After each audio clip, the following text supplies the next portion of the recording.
Ayikho into engiqova umoya njengalabo sisi abaphumelele abanezindlu ezinhle ey'ndaweni ey'phakeme bese baqhasha abosesi bethu abasakhulile ukuthi bazobaklinela, baba-ayinele, babasize nje ngezinto zasendlini. Ayi, la ngifike nedingo nakale khona emoyeni yilaba abathethisa khona ngathi iy'ngane ey'ncane.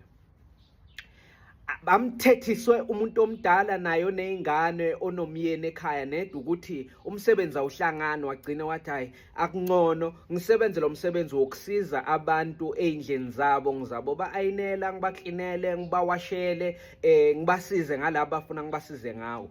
Bese lo mqashile iphutha nje elincane umthethisiso kwengane. Ngisho umntana abantu athi wenza umsebenzi achashelwe wona ngaphandle kokuthi amelwe ngemumva o alandelelwe noma akhunjuzwe ukuthi uqhashweleni, uya-ayina. Uzongena sekamthethisa sekambiza ngamagama. Yini nje lento yenzayo? Uyabona ukuthi uyisilima. U-ayina njani ngapha ubukela i-TV? Ilento engicedela ugesi le. Ngiyawubona since ngichashe wena ugesi usheshe uphele la ekhaya ngoba uthi u-ayina ubugqolozela i-TV. Ayisuka mani. Mina ngizwana nomuntu odumo. Ngiyakusiza ngikhiphe enhluphekweni wena uzodlala ngogesi wami la. Uzoshisa nale impahla zomyeni wami. Uyalazi le shirt oli-ayinayo malini? Umntana abantu sekuyomele a-ayinele lapho kungana TV khona, nakhona leyo seyipunishment, i-order, imiyalelo esuka kuloyo sisamsebenzelayo ukuthi hayi ungasa-ayineli e-sitting room ngoba uqolozela i-TV, ungaze ushise lezi zinto oyi-ayinayo. So yo-ayiniselwa ekamelweni ley'ngane mhlawumbe elingana TV nakhona, noma ngabe i-TV khona uyotshelwa ukuthi uma u-ayina ungayivuli i-TV. Ukwenza nje kwakhe iphutha angathi uwasha izitsha kuphumunyuke iglasi liwele phasi kuyothiwa ye mayibabo ha uyalazi le glass leli ngalithathaphi le glass leli bekuyisipho ngemshadweni kayibanibani ene ngiyawazi lama glass ayadura okusho ukuthi ngizoyithatha emholweni wakho.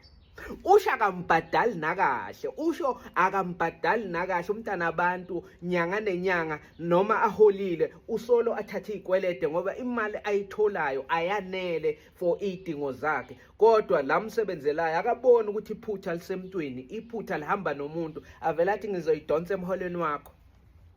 Asingaphikisani ngizoyidonsa emholweni wakho ngoba angazi ucabangani ngoba yonke into uyayithola la ekhaya. Udla nathi imini yonke uzushayise ntambama futhi uma alala kulelo khaya kuthiwa size sikunike nekamelo la ulala khona. Ikamelo olala kilo ikamelo abantu abaningi abafisa ukuthi kube banalo kodwa wena unalo, lineshawa, udla nathi la ekhaya, kuzinto ongayitholi. Angazi nje ungastresswa yini empilweni uzongiphulela izitsha.